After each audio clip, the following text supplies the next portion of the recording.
Hi, welcome to Foundation course on Communication and Soft Skills session number 4.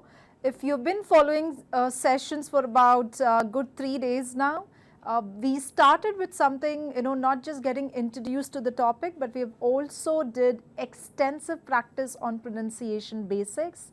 And we have also learned why pronunciation plays an important role, and we've not just given examples with regard to why it is important for all of us to go through these stages of pronunciation. We have also learned certain techniques to get your pronunciation correct and better.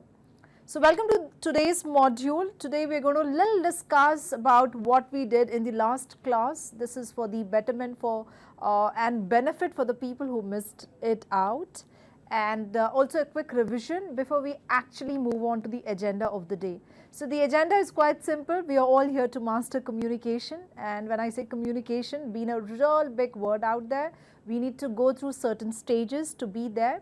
So the first stage is nothing but getting introduced to the importance of communication skills, and understanding why communication, understanding why English is a language that has been given imperative importance to not just learn the basics, but also take language learning to a next level, maybe to clear your interview discussion, to make your presence more professional. So these are various reasons that we are focusing on this particular aspect of communication and soft skills out here. So what is most important to keep in mind is clearer communication can lead to better understanding. It can make you more professional. It can make you better in terms of relationship management as well, because you've been very clear in terms of communicating, letting the listener knows that you are listening to the person, and you're making it more comprehensible. You're making it easy to the listener's ears. So all these things affect and these are the benefits in order to be a good communicator, in order to follow what effective communication is all about. So I am really thinking that you guys did get a chance to go through these sounds, the IPA chart, the magic tool to be good speaker, and also make it a little easy for the listeners. We also understood something on regional influence, and we have also spoken widely about mother tongue interference.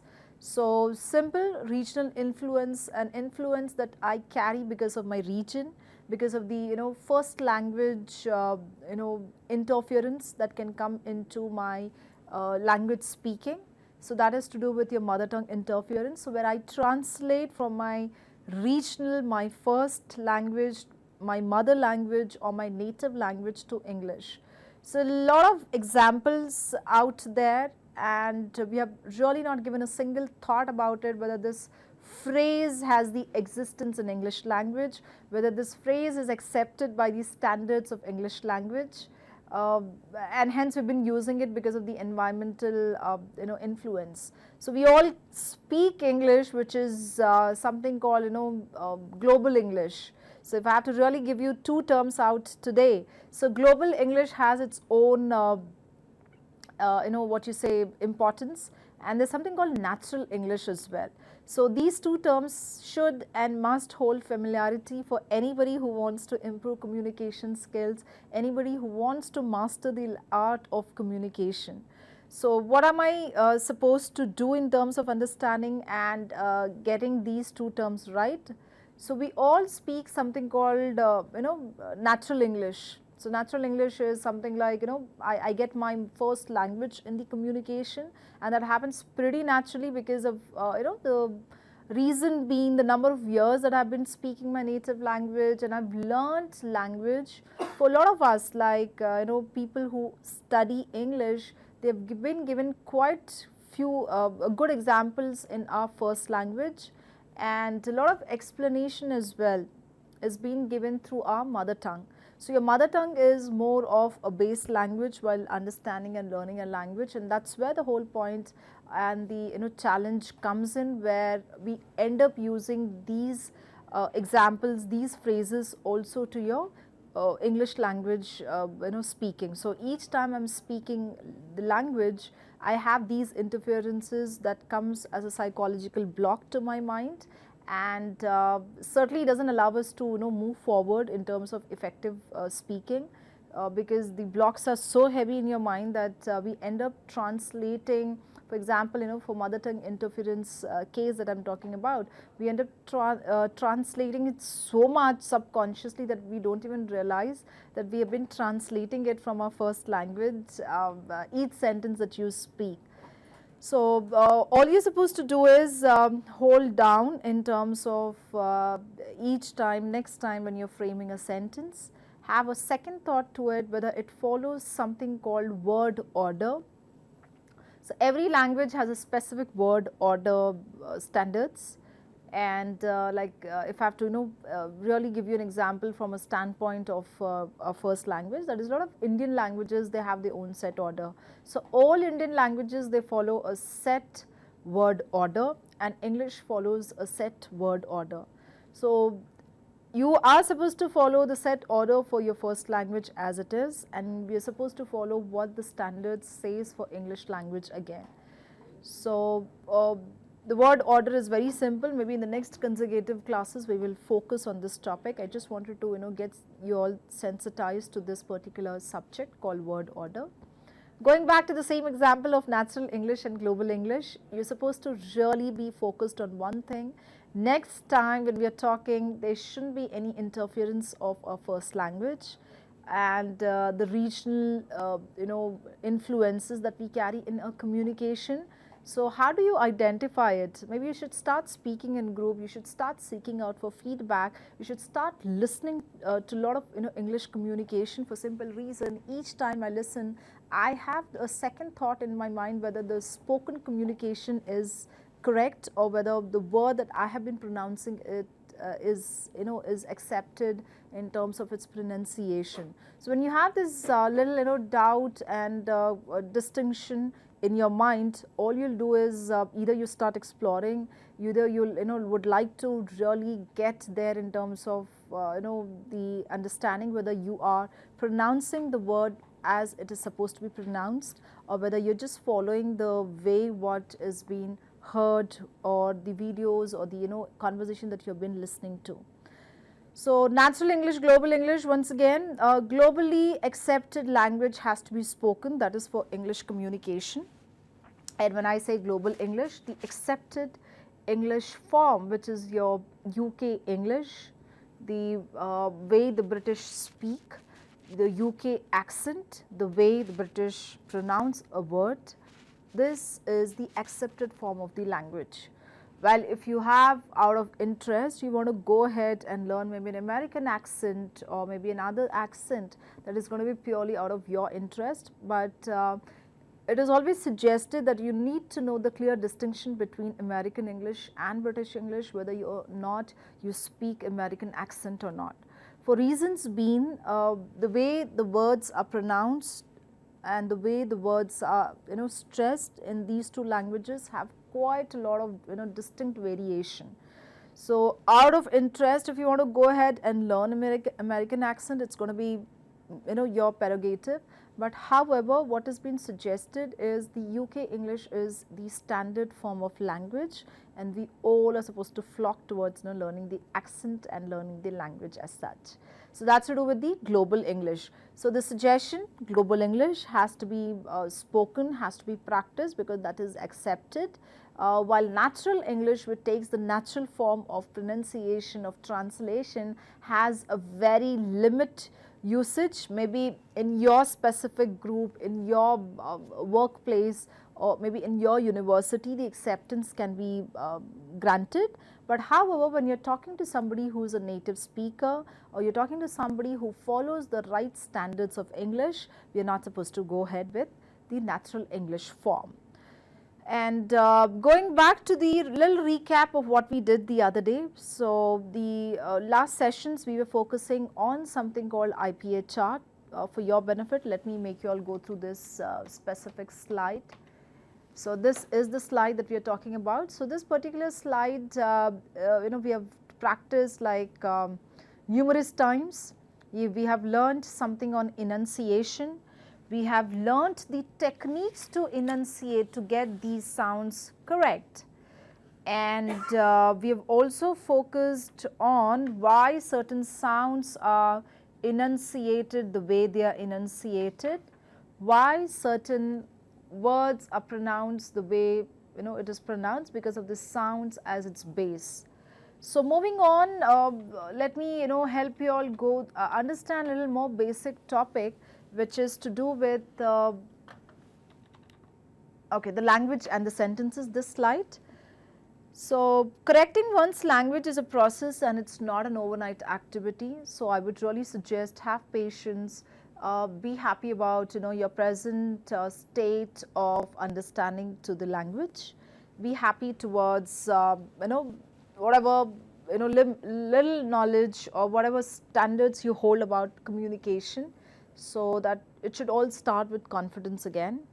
And then we have certain things to go ahead. So I want you to focus on this slide. So this slide clearly says language, sentences, words, letters and sounds. So all you're supposed to do is I like to share a little bit of information out here as to what you're supposed to focus and how your practice should begin right now. So try to speak a little slowly next time, till such time that you feel the rhythm of the language has been mastered. Also, it is imperative that try not to use the rhythm of your native language while speaking English. That may make you hard to understand to the listener. The second most important point, focusing on the same slide, I would like to give you the information about check the meaning and pronunciation of the words. You can come across few words for the first time. Go through them frequently to become more familiar with them, and the more you are exposed to the words can come in naturally. The third point, focusing on the same slide, I would like to give you the information that clear enunciation of the word endings in order to be a better speaker. While pronouncing the words, at times the word sounds completely different because of the way it has been communicated. The fourth point to keep in mind is start reading articles or short stories. This will help you become more fluent and to be a good writer simultaneously.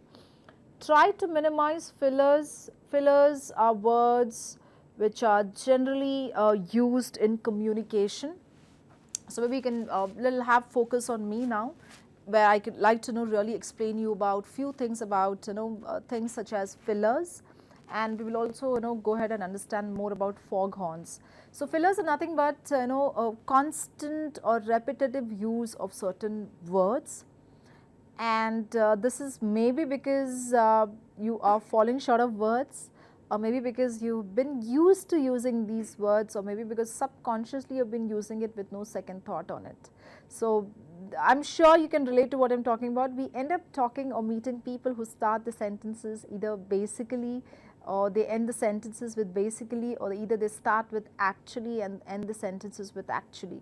So any word which doesn't really add immense value to the sentence, to the meaning, and I repeat for the sake of repeating, is a filler. So you have to keep in mind what are the set of words that you've been repeatedly using with not giving that conscious thought why you're using it.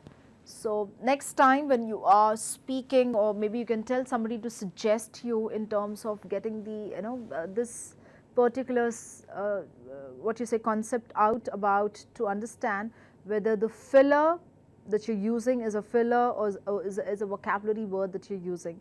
So fillers, I fill in certain words in my sentences and communication without giving a second thought whether they're adding a lot of meaning or adding a value to my sentences that I have been speaking at.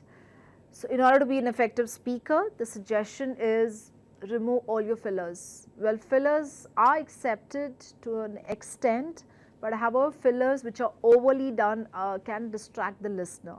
So that's something we have to keep in mind. And if we start observing a lot of native speakers, they do have fillers, but however they do not overdo it. So anything that you overdo in communication and which distracts the listener is unaccepted. So that's something we have to keep in mind. Moving to the second word that I was talking about is the word foghorn. So we spell the word as Foghorn, foghorn.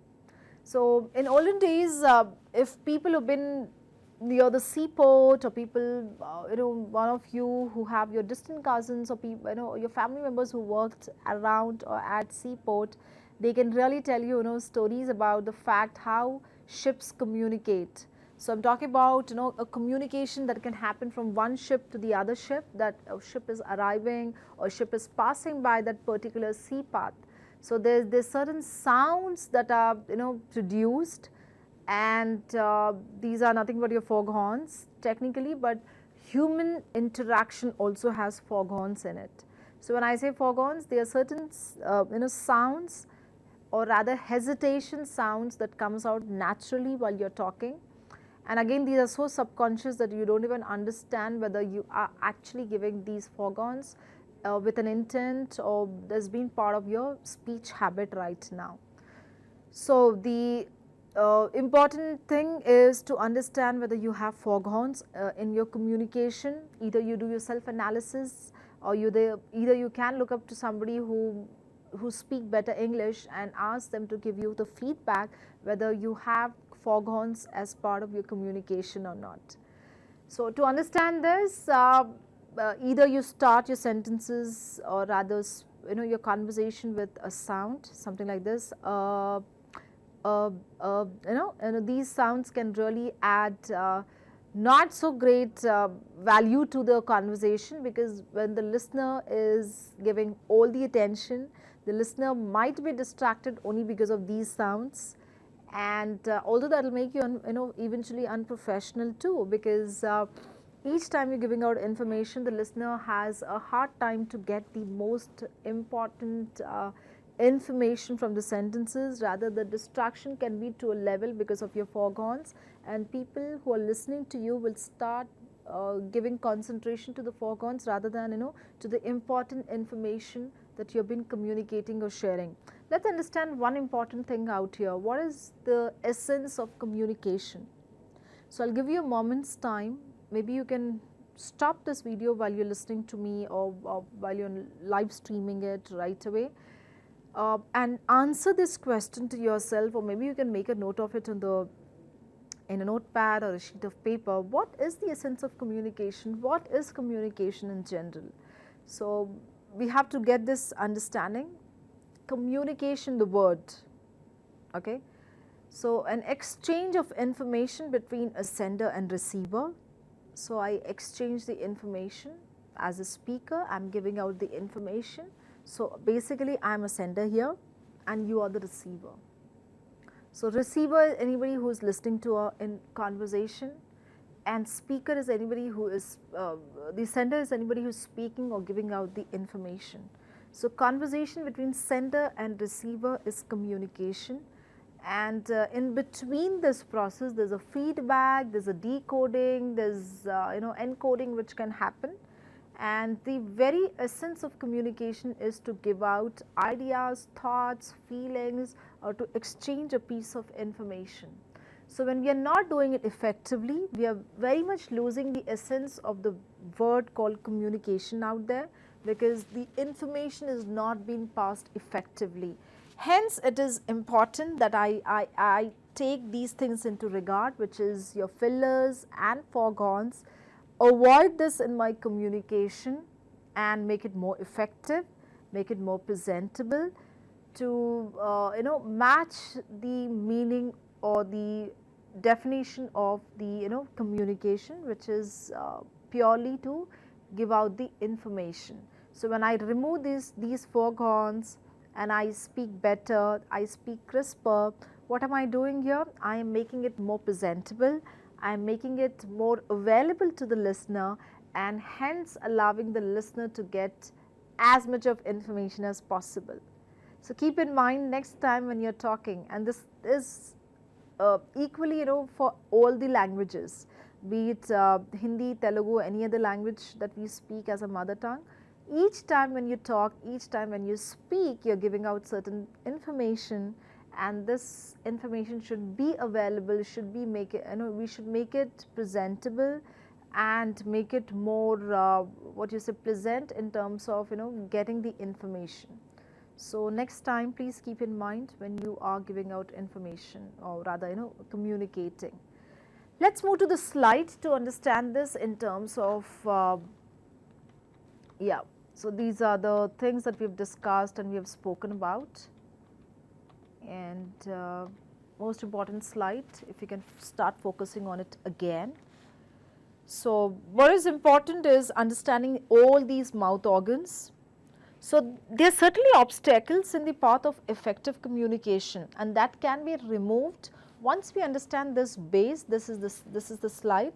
Start concentrating more. When a speaker is giving out a word or a phrase, start observing whether they have been using any of this mouth organ. Listen more carefully, again with a concentration to learn whether they have been giving out information or certain word from one of these mouth organs. Probing the listener to better understand the issue. Compartmentalize the things, that is break down the complex information. Taking regular breaks and sleeping well can also add to be a good speaker. Getting better equipment, that is to do with if you are using a mic or a headset or things of that kind. Practicing grammar and pronunciation can also make you effective speaker. Getting exposed to the accent, the accent of standard English, and paying attention during the process. So that is the training. So I like to have a concentration on me right now. So all you're supposed to do is follow these tips, or rather keep these things in mind next time when you are getting started, when you already have this thought in your mind to start the practice of the language. And keeping these things in mind, that is to concentrate how the listener is speaking, how the listener is giving out the information, how a person is actually simplifying the information, how a person is, or the speaker is giving out information in the form of chunks. So I like to introduce you all to a word called CHUNK, chunk. So each time we give out information in the conversation, we chunk the information. So when I say chunk, either you have bigger chunks and smaller chunks as well. So never ever get into bigger chunks while you're communicating, for reasons being simple. You end up confusing the listener. You end up confusing not just the group who is attentive to get the information. You end up confusing yourself too. I mean, that's the secret out here. So all you're supposed to do is simplify the information. Start getting into a thought process that when I'm giving this information, if a 6-year-old child will get this information, and that's about it. That's the secret behind to be moving into into the category of being a good speaker. So you have to keep one thing in mind, that each time you're giving information, whether a 6-year-old child can understand what you're trying to say. And that's about it. So if you think the 6-year-old child can understand what you're trying to say, you are already in the journey, or probably in the process of getting there in terms of being a good speaker. So I started doing it as well, because a few experts who have given this information to me, or while I was listening to somebody out there in a conference and a seminar, they started to communicate to a level that the information was really watered down. The information was given very smoothly with less complicated words. Now, one thing to keep in mind. Now, this brings to the new topic for us, that is vocabulary. So, vocabulary, set of words, choice of words to communicate a specific action, to communicate a specific information, to describe something very particularly. We end up using different choice of words. Well, it's a nice suggestion to have good vocabulary words, while you're communicating or when you are in the process of learning a language. But however, communication is not always vocabulary. That is, you need to get the pronunciation correct, we need to get the the grammar correct first. These have to be attempts, and only then move on to be a good person, or in terms of choice of words. So next time when we are giving out information, try and see if we can simplify it by not using a complicated word, not using a complex word, because this might not be understood by the person who is listening to you. This might be a little challenge for the person to not just get the word right, but the context of the words which have been used. English as a language has a lot of words which function as nouns, verbs, or maybe just like one mispronunciation, you end up giving a different word to the person, and the poor listener who's listening to us might get all the information incorrect. And there's something on tone. English as a language is a language that follows tone as well, unlike here languages in India. So I'll also speak about tone in the next classes, where we will discuss what tone is and why tone is important to all of us. So moving to the topic that I am thinking that we can really begin and kickstart today is a topic called syllable stress. So let me speak about the word syllable and then why the word stress. I'm sure the word stress is really not accepted word, because the kind of stress we all have been undergoing, maybe a stress that we underwent just today at the traffic junction, maybe stress that you've been undergoing personally because of work hours, because of university of time that you've been asked to study, read, or giving to give out your projects and things like that. So it's sort of a word which is unacceptable in most cases. But the beauty of this word stress, the syllable stress that I'm talking about today, adds lot of magic to your pronunciation, adds lot of what you say, information while you're giving out a word or while you're speaking. So understand, it's really important that we get this correct. So syllable stress is very simple. The way few native speakers give out information, the way they speak and the way we speak, there's a lot of difference out there.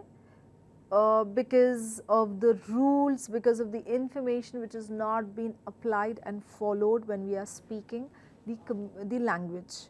So next time what you're supposed to do is you're supposed to really focus on one thing, that the information that is being shared has to be followed with certain word stress rules. So, or maybe you have to start focusing on words such as photography, words such as photograph, words such as photographic. So these are three words which has different meaning, different pronunciation, and of course different form. So English as a language takes different pronunciation, maybe for same root word, but it takes different pronunciation. So like we've already discussed more about effective communication, we have given certain tips about achieving fluency, how to kickstart the journey to be a good speaker, how should I start practicing English language, what should I be focused at, and the topic that I just gave you some information on, that is word stress. All we have to do is start putting this in the application too. So we are almost towards the end of this video series particularly, and then the following sessions would have similar subtopics of pronunciation. So I would really suggest you to tune in. I also suggest you to go back, revise the topics that we have spoken. If you have any specific questions, do get in touch with us, and I'm sure we have a team of experts where we all can help you get your answers. So let me conclude before we actually wrap up this session for today. Effective communication and the essence of communication has same expectation, that is to simplify the conversation, to follow the basic rule book of pronunciation, and practice. The more I practice and get exposed to the word and the language, the better I become at speaking. So, all great speakers, everybody who speaks or communicates English at a certain level, they have all followed the same techniques, they have all followed the same base, and that's about it. That is going to helpful, it's going to be helpful for you and me to master language basis on these research pointers, and the pointers are very simple. Slow down, practice, start listening to the audios, in English. After listening, start putting these things in the application form. That is, when you each time listen to a certain phrase or communication, start using it in your conversation. So that's about it. So this brings to the end of this video tutorial series. We will see you next time with a more important and effective topic. So stay tuned in. Thank you for watching.